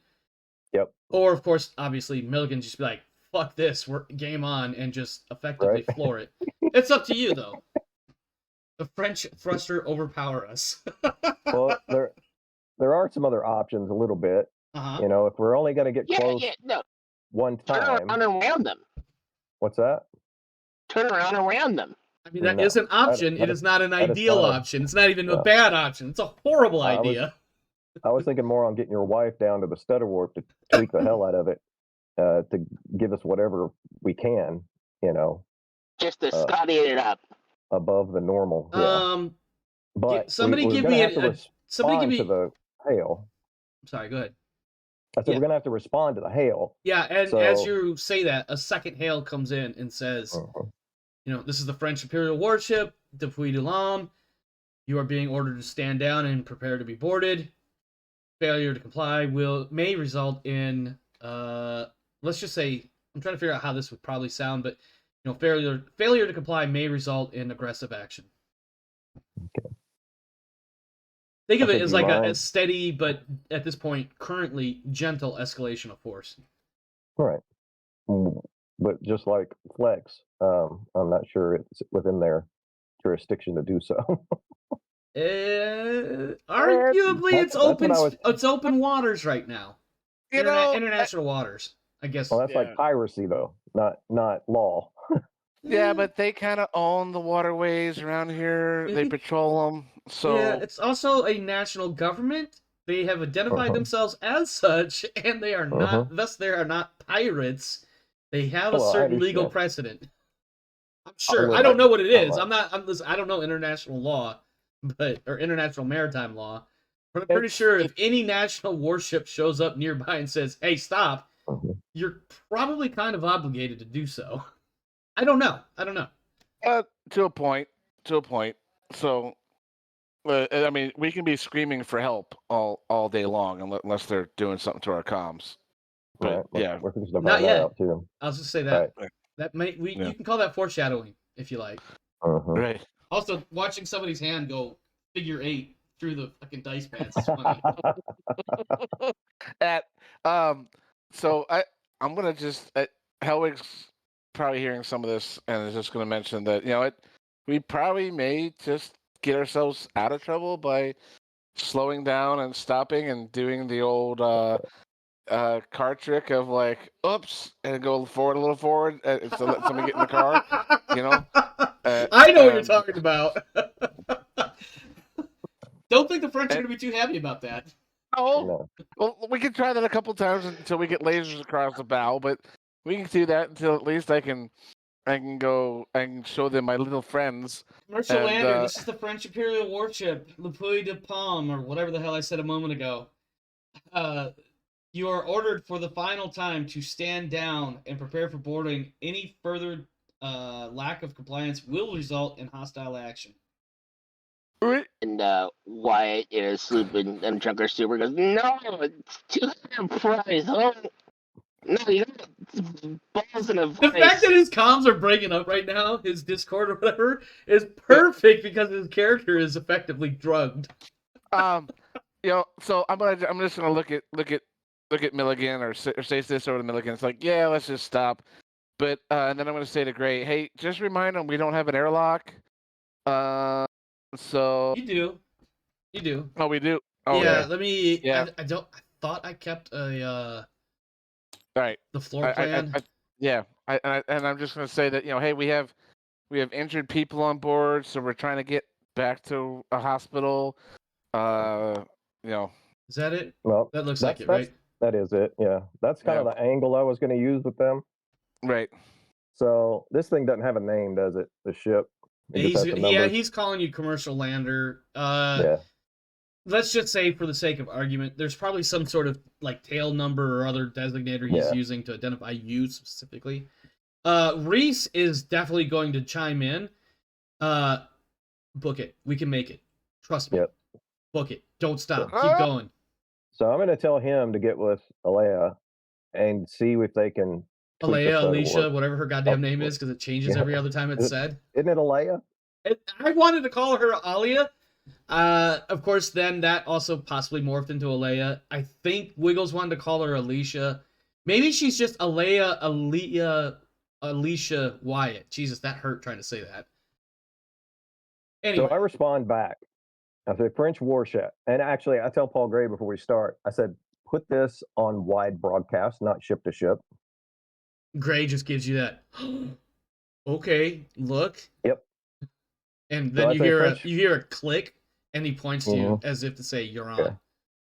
That's good. It's a French warship. This is LC-10 lander coming back from a legitimate salvage mission. We have in our custody 11 former crew members of one of your ships. You have their bodies, don't you? Out of character. Yep. Sorry. Yep. Mm-hmm. As well as the dog tags for what I assume is the complete ship complement. We'll say yes. I'm not 100% sure, but we'll go with yes. Yeah. Yep. There's been too many strange encounters out here for us to feel safe stopping in empty space. We plan, as soon as we hit the quarantine zone, to make contact with the British quarantine control, and we will meet a French representative in the station, and we'll turn over your valued crew members and their dog tags. Gray gives you a sudden look, and he's like shaking his hands in front of his face, but palm facing you, as if to try to get your attention. Yeah, I look at him. They shut us down, haven't they? He just turns the comms off. He's like, pretty sure they're getting us, but nobody else is. Yeah. At this point, Okay. and then at this point, Reese is like, "Fuck this, go. So We can do so this." I am. And so I floor it. I Tran, want by them the to go way, back just and for the record, Tran is gonna look over to you as well and be like, "Yeah, no, we hit this angle, we can do it." yeah. Okay. If they can work on getting us a little more power out of the starter warp, every bit will help. Yep. But I'm not even really interested in what the French response is at this point. Yeah, you definitely They're get a either- response of like, They're either going to get aggressive or they're not. yeah, you so. get you get the final warning again. This time there's a tone in the voice that is like super stern, and like you could it almost sounds like basically he wants to say, "Hey asshole, I said fucking stop, now fucking stop," but he does not say anything like that. The words he uses are not, there's no profanity, but the tone carries that same other message. With a French accent, of course. Right. So that makes it better. this is what is going to happen. We're going to game this out a little bit. What is going to happen is so right now you are at effectively the strategic scale. So the easy way to explain this, and if I need to re-clarify, by all means, let me know. Every one of these large hexes, let me back up. I think I'm getting that wrong. At the strategic scale, one little hex is the size of the big hex at the tactical scale. So what will happen is, if this red pawn ends its turn in the same hex as your blue pawn, we will start this over with the same setup because the scale will change. And if they catch you a second time, your ship will effectively be I'll do some sort of GM hand waving and say something like the stutter warp frequencies cancel each other out. You both drop to normal speed. And now the French warship is docking with you. All right. And I think your ship does have an airlock. It does. It's right I there think on the this is left it hand, right here. there. Yep. Yeah. So effectively what you need to do now, if you're still at the strategic, and in fact, let me put a little marker. I'm gonna make that bigger. What I will do, and then I'm gonna make this black. Or change the color to something else. Actually, I'll go purple. Alright, so currently you're at the strategic scale. And if you get down to tactical, I'll move the purple marker over here. Does that make sense? Just so in case we forget. Yeah. I don't know why the red one got bigger as well. Let me bring that back down. Alright. So what's the name of this ship again? The Pepe Le Pew? What was it? It is the Depuis de l'Homme, and actually, That's close. I'm gonna copy and paste it into the TTS chat. There you go. Yeah. Oh, that's close. So, your ship, the LC-10, can move at 3 hexes per turn. Unfortunately for you, the Depuis de l'Homme can move at 6. I have gamed this out. You are capable of getting out of the strategic plot and effectively breaking contact without being intercepted. I will leave the decision-making on how to do that up to you. And that is at the 6 and 3 hex movement rate. So you can get away fast enough, effectively, so that they don't intercept you. It is physically possible. I will let you figure that out. And I will also let you make the first move. Because you are the rabbit in this scenario. Mm-hmm. So take as much time as you need. Take as much time as you need to figure this out. And once you have made your move, I will make mine. You think tracking this way, staying straight on this line here? Sounds like a plano. Yeah. That's Charles's way of saying, fuck if I know. If you think so, go with it. Exactly. I mean, all Hellwake at this point is like going through and like loading weapons up and starting to rig other stuff. So if we need to have some fun and go. Yeah, he's like, well, he's doing the shame gif Yeah. as he loads a shotgun. Shame. Shame they decided on this day to come fuck with us. Yep. What was that phrase again from my youth? FAFO? Fuck around and find out? Yep. 1, 2, 3, 4, 5, 6. And everybody needs to suit up. Probably not a bad idea. No, I don't. No, I don't want. No. Oh, so I'll come over and start helping Wyatt's wife to get him into his suit and just say, "Okay, put your supposed to be little working on the feety into the stutter work. booties." Just like a toddler. Right. Except this toddler is much taller, much thinner, and has a or bullet hole in him. Right, and he's drunk. And Oh effectively yeah, drunk. no, and I got like gross, weird feet because they look like hands. Yeah. Yeah. But I imagine the boots are like, I don't want to say tailor-made, but they're like custom or...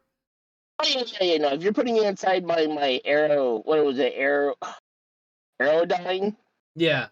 Yeah. Yeah, no, that's a custom made suit just for me. Yeah, absolutely. And I'm sure with that mutation being, or not mutation, whatever it is, DNA alteration, whatever, I'm sure with that being somewhat common, it's not difficult to get boots to fit that kind of feet. Probably, in fact, they're probably not even boots being made for them. They're just another pair of gloves. No, I mean, like, for how much I pay for that suit, you damn right it fits me. Yeah, oh yeah, absolutely. I'm not moving. I'm just recentering this piece.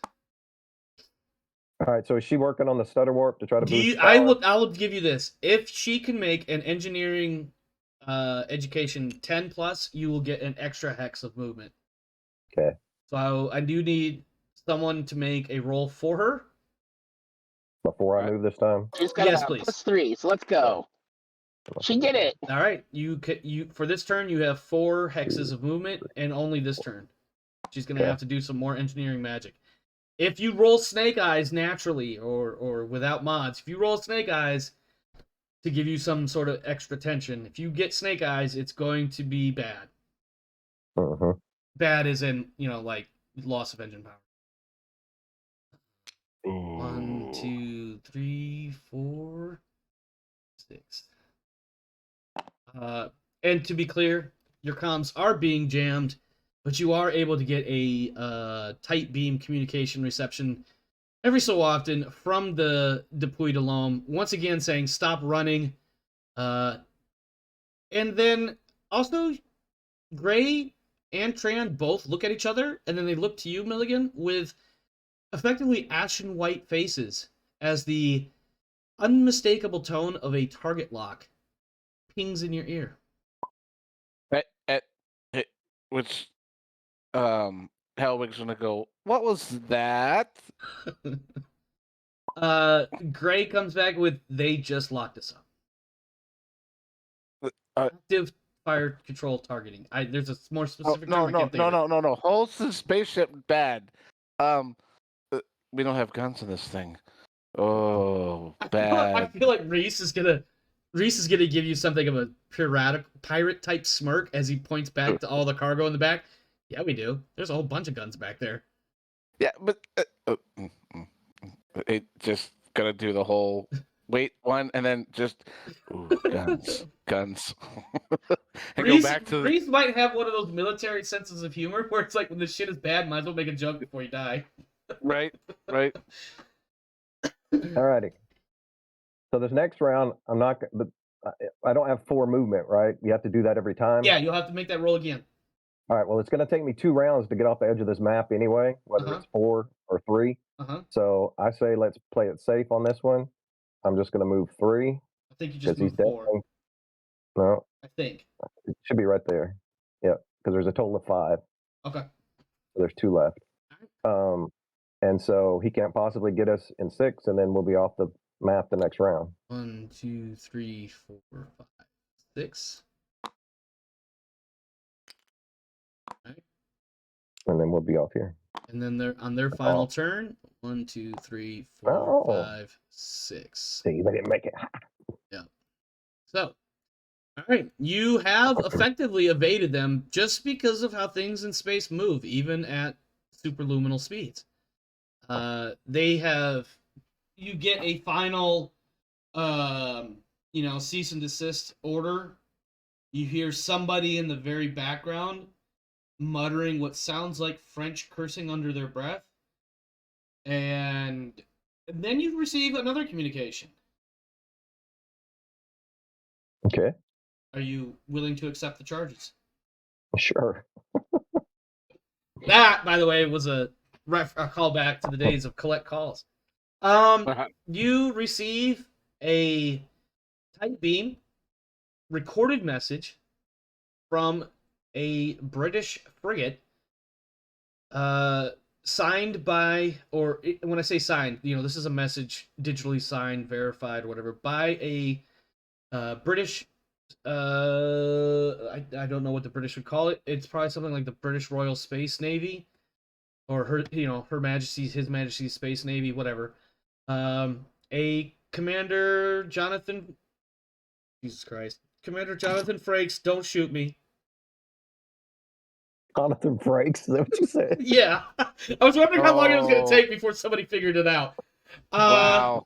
And captain, he is the captain of the HMS Charles Mayweather, which I feel like is actually another name for somebody, but we're just gonna roll with that.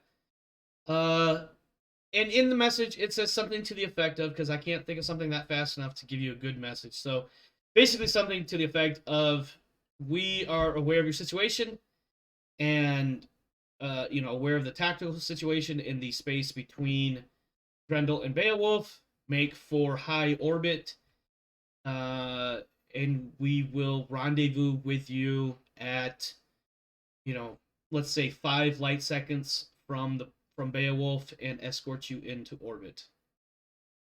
I'm like, thank you very much, British warship. Yeah, the HMS Charles Mayweather. I really do feel like that's an actual person name, like a historical figure or something. But I don't know. I pull shit out of my ass left and right. You guys, I mean, I literally just named somebody Commander Jonathan Frakes. It could have been Floyd. Floyd Mayweather. Uh-huh. And so you guys are now effectively in the free. You have evaded a French warship somehow, because despite the fact that they could, in theory, I think this is what you see too, in your sensor data. Over the next several hours, you guys proceed along your way. You have a couple more communiques from the HMS Mayweather, and one of them provides something of a tactical plot, and it shows a point in space for you to rendezvous, and it shows what they are tracking with this French warship, the Puy de l'Homme, and you see, but on the plot, it doesn't show that French ship named as what they said its name was. It's just named F, what is it? French Imperial, so FIS Observer. But it shows over the course of several hours that its course has adjusted after a failed intercept attempt, and that they are now projected to intercept with you guys in about 16 hours at approximately 2 light seconds from Beowulf. But by that point, you will have already rendezvoused with the HMS Mayweather, and so effectively you are in the clear. There might be some bumpy waters, but you are in the clear. Is there anything you guys want to do between now and arrival in orbit over Beowulf? Do we have comms back?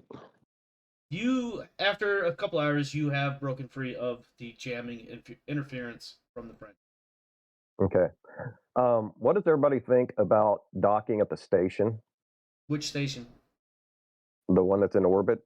Well, there's several. Is there one in particular you're thinking of, or you're just going with a generic station of something? I don't know, the more Britishy one.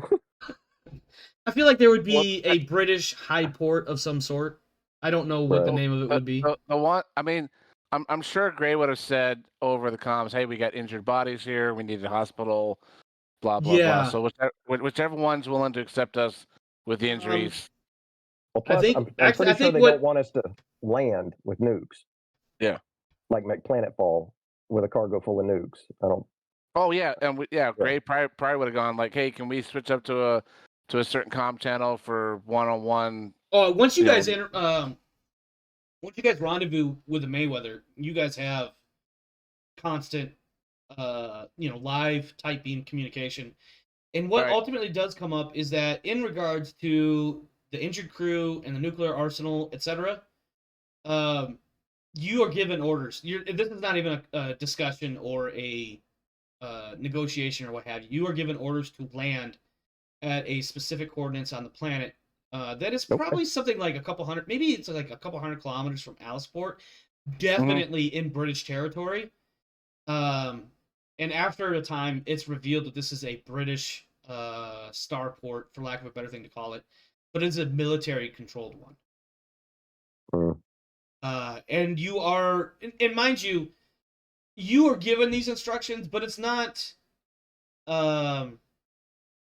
demanded in the "you will" or "we will shoot you" kind of way. Right. But you are definitely, but it is also clear that these are instructions, not something open for further discussion. You are going to land at this British starport on the surface of Beowulf, but you are also reassured that there will be sufficient and adequate medical personnel to attend to your wounded, and of course the French crewmen that are in a semi-catatonic state.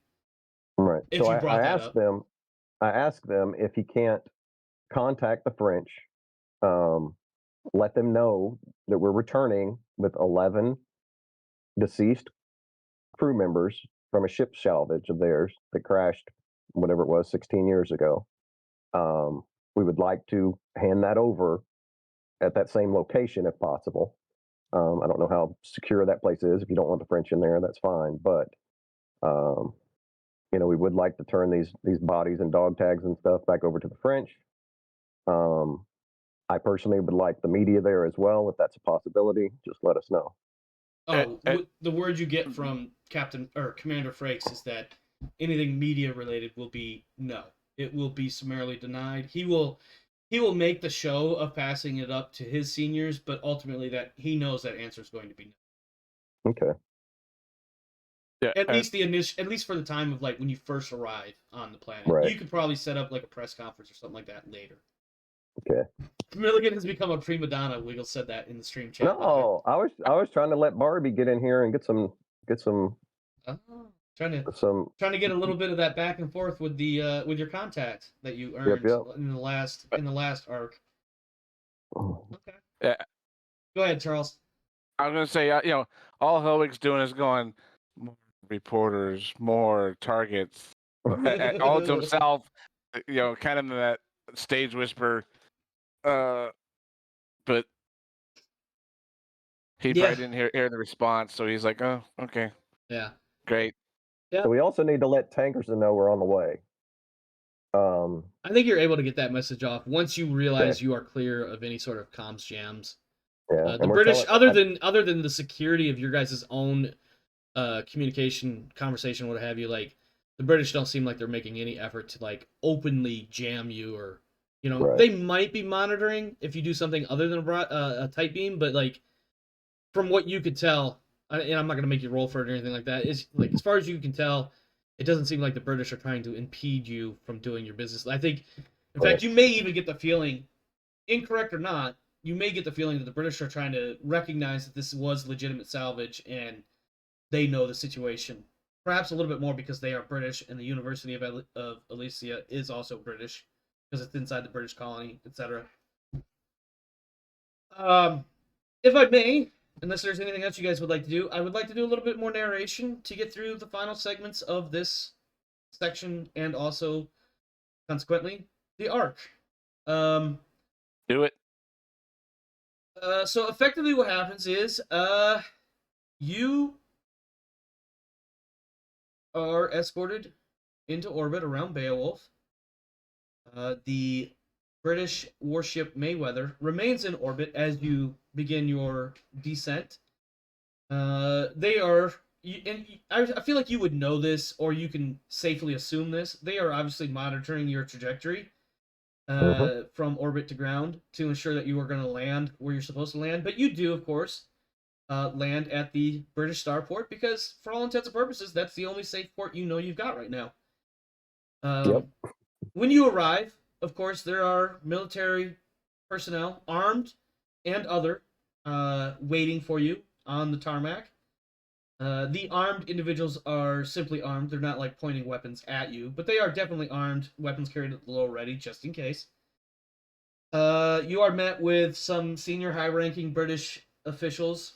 And over the course of the next few days, you are effectively sequestered at this starport. It is, of course, a military starport, and there's a few questions that need to be answered, some things that need to be figured out, maybe some procedures established, because maybe they haven't addressed this sort of thing before. But as the GM to the players, this is the effect of what happens. Arguments of this entire enterprise being salvaged and that this is your property now will initially be entertained, ultimately without due legal process and representation right here and now. The British and eventually the French governments will actively be working to reacquire military-grade equipment. You will be offered a reward, which is merely a compensation for your efforts. They want the military gear, which is the weapons, the ammo, obviously the nukes, but they are willing to pay you effectively. Since you guys elected to go with the British, there will be no reward offered for the nuclear warheads and the rest of their components. However, they are definitely taken from. There's no question about that. And I feel like you guys wouldn't really argue that too much either, considering these are nuclear warheads, and most citizens are not allowed to carry such things without some severe problems later on. Right. Even though it's still salvage with a dollar value. Yes. I mean, if they want them back, and granted, they're not the British's to begin with. Well, I think what happens is the there British should are be kind of some like, amount of compensation. We invested a lot of time and money. We've been injured. you guys will. I haven't Yeah. got that far yet, but you guys will be receiving some financial compensation. Don't get me wrong. Okay. It's just Yeah, for the I mean- nuclear stuff in particular, there isn't one. And part of the reason is because the British look at it as this is French second generation shit. We're all on fourth generation right now. Like, Right. And that's the same thing with all these small arms. Most of these small arms aren't even military to begin with. Like there's pump shotguns. The FAA 73, I don't even think is an active military weapon. I think it's a military surplus surplus at this as well. point. Yeah. Right. And so I think everything small arm wise, except maybe the hand grenades, I don't, even though it was issued at some time by a military, I don't really count that as being military hardware at this point. Yeah, I mean, all Helwig's gonna be doing is like first off screaming, "No, my precious!" Mine! Yeah. That was mine! And Yeah, while we fully expected to have to turn over the warheads, Uh-huh. the rest of this has a very distinct dollar value too, and will heinously cut in. Oh, to I'm our getting there. salvage I'm profits. getting there. I'm getting to that point too. yeah. All right. So for the nuclear warheads, they're not offering a reward, but they are taking them. No questions asked. They're just going to take them. For the French crew members that you recovered, the remains, etc. And I believe you said you had 11 of them, correct? 11 corpses and then two live ones. The 2 live ones. Yeah. So that's going to be 25,000 Libra per. So what is that? 25,000 times 13, I think you said? Yep. Let me pull up my trusty calculator. 25 times 13. So that's 325,000 Libra right there. I need something to scribble on. Because I should have done this already, but I didn't. What is this? I can use that. So 325,000 for the crewmen. All right. And they will, of course, and this money for the crewmen in particular is for, obviously for recovering the remains, so they can be, families can be consoled and whatnot. Especially the 2 individuals that were brought back alive. There are several British officials that are incredibly confused. And you can visibly note that a few of them are even attempting to do math of trying to figure out how these individuals have not aged I believe it's 11 years since the Durandal went down to now. I don't remember specifically right now, but whatever the number is, that none of these people look like they've aged a single day since their last known reports or what have you. For all of the weapons and the grenades, this is all lumped into one category, we'll say. It amounts to 10,000 Libra per weapon and per case of grenades. This is what the British government is offering you. For Ting, having ting, per recovered weapon? this per weapon, per case of grenades. Oh, hell yeah. Uh, They can have it all. yeah. Well, I mean, so I'm, Now, Hellwig's gonna be looking there. Charles, let me say this before you Yeah. continue to see if it trumps or overwrites or whatever. Yeah, I no, go ahead. feel like I wouldn't even necessarily need to make a roll. If you guys were able to secure an individual rifle and or pistol for yourselves, one per person, no more, you could probably get away with it if it's not more than, let's say, 5. Because I believe the number of weapons, like for instance, the number of assault rifles was something like 20-ish. Yeah, it was pretty large. Oh yeah. No, I mean, it option by the people there. He'd be like, definitely like, oh, that would fit out the fire team, and be looking at Blaine like going, okay, let's go find the best ones, and then like, ask for a case, and we're just going to load up what we want to take. So we would take the 5, and then I would just go and gently massage the really cool armored spacesuits and go, someday, my precious, someday. Let those go away. I will offer you this. I don't have anything in my notes regarding the armored vac suits, so I will allow you to do this.